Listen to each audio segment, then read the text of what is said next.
Hey there guys, I am the Six Machine and welcome back to another Warhammer video. The Deathwing have come.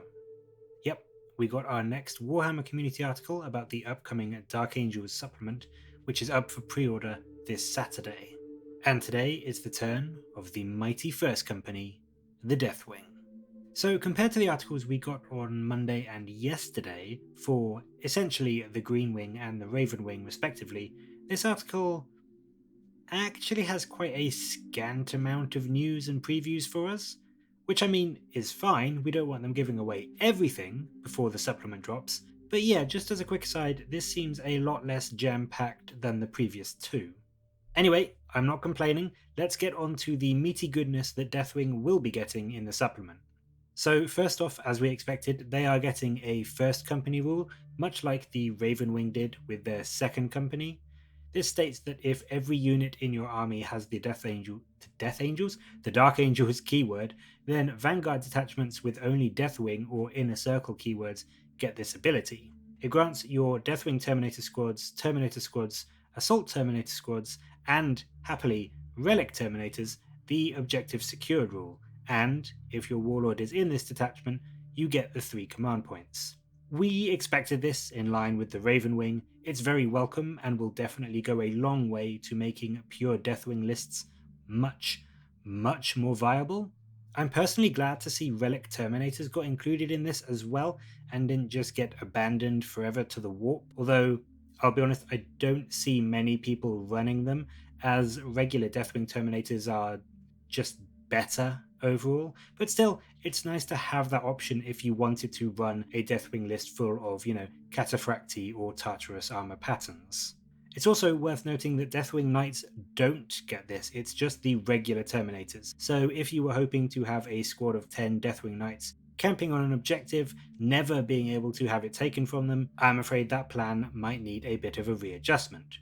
Also worth mentioning is that this doesn't carry over to the Blade Guard vets. We have seen them in the Deathwing colours, so presumably there may be a way to get them that Deathwing keyword, although I imagine not the Inner Circle keyword as some people are hoping. But they will not get OBSEC in a pure Deathwing detachment, that is reserved strictly for your Terminators. Still, it's a great rule, a really, really simple addition, again, that makes mono Deathwing or mono Ravenwing lists so much more fun and so much more usable, and I really am glad that GW have gone in this direction, so good job so far on that, Games Workshop. I think more than anything, that is the thing that excites me the most about this supplement, is being able to really run pure Deathwing and pure Ravenwing lists and not feel like I'm taking things I wouldn't take or that wouldn't really be there in the fluff.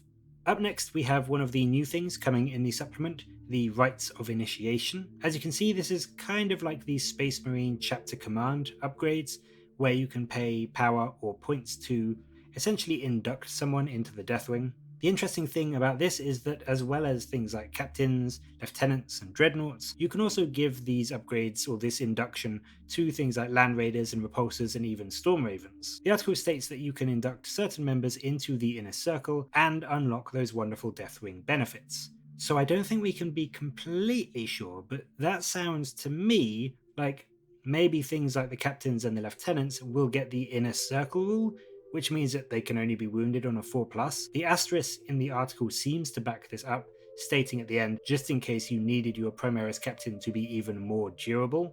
And obviously everything gaining that potential access to Deathwing specific stratagems and rules by gaining the Deathwing keyword. Whether the rights give you anything else on top of that, or if it's just a keyword addition, the article doesn't say, so it will be interesting to see what, if anything else, comes as a result of these rights.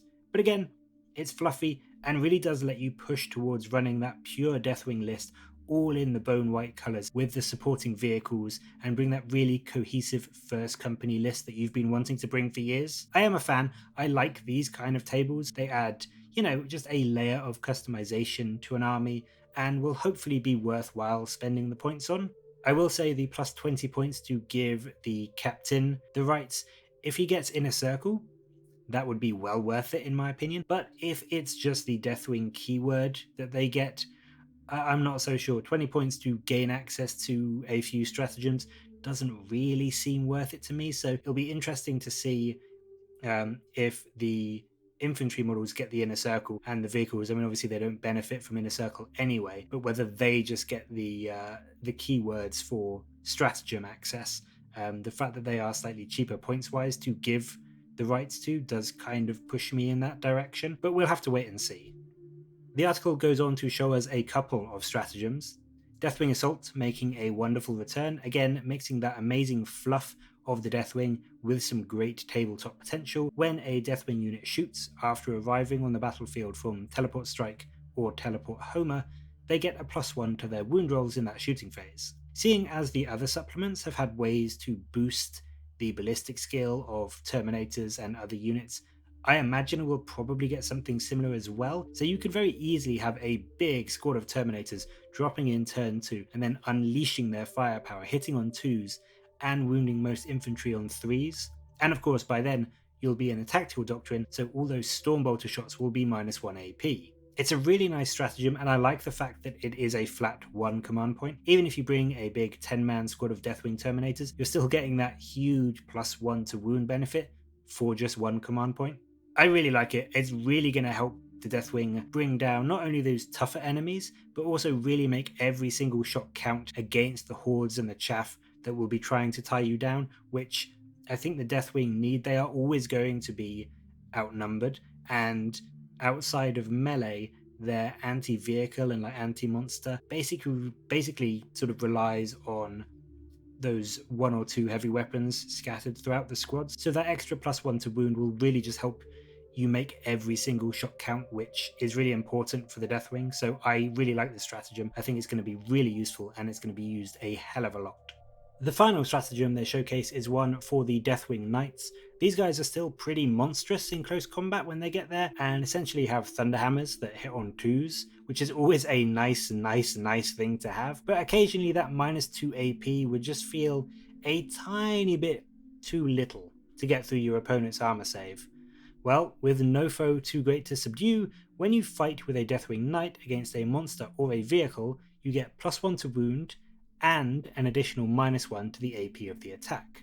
This essentially moves you to wounding almost all vehicles like Predators and Rhinos and such on 2s, and now even against Knights, you're wounding them on 3s, which is absolutely fantastic. The extra AP is incredibly nice, knowing that those 3+ saves are going down to a 6-up instead of a 5-up, and it's worth noting that there are more than a few traits and abilities, Rotten Constitution from the Death Guard Codex, I'm looking at you, that let you count -1 or -2 AP as 0 instead, massively reducing your potential damage output. With this you go up to that sweet AP3 that lets you counteract a lot of those kind of reduction abilities, so it's a really nice break point to have. Obviously AP -4 is nice for getting rid of 3-up saves completely, but AP -3 is really nice to have, and will ensure that all of those precious melee attacks from your Deathwing Knights really do go through. It's interesting to note this specifies an attack made with a Mace of Absolution, and the Knight Master has a flail, so he may not actually benefit from this stratagem. Whether that's intended or just a slight oversight, I'm not sure. But in either case, a full squad of 10 Deathwing Knights charging into the enemy is going to be putting out like 27 attacks with their Maces of Absolution, hitting on 2s, wounding almost everything on 2s as well, and with a -3 AP and a flat 3 damage, I can't really think of much in the game that could survive a wave of attacks like that. I think even a Castellan Knight should fall in one round of combat against that much damage. So yeah, Deathwing Knights. Very good with this strat, and still, if Inner Circle remains the same, so incredibly survivable with that 1-up save, the 4-up invuln, and never being able to be wounded on less than a 4+. So that is it, I'm afraid, from the article today. As I said, it's not quite as juicy as the previous ones, and interestingly there was no information about the possible Deathwing/Assault Doctrine Super Doctrine, which we were expecting, or at least I was expecting there to be. I still have no idea what it could be, but it may well be shown off in an article tomorrow, or if it's not, it's only a couple of days before the pre-orders go up, and we should find out a great deal more about the supplement from those lucky people that get the review copies. Thanks again for watching. Do let me know in the comments what you thought about this particular preview, and what you think of the Deathwing overall so far. Will you be running a tri-wing list, or are you going to be focusing on a pure Deathwing or pure Ravenwing, or even a pure Greenwing list first? As always, please do like and subscribe for more Warhammer videos from me, but until next time, I'll catch you later, guys.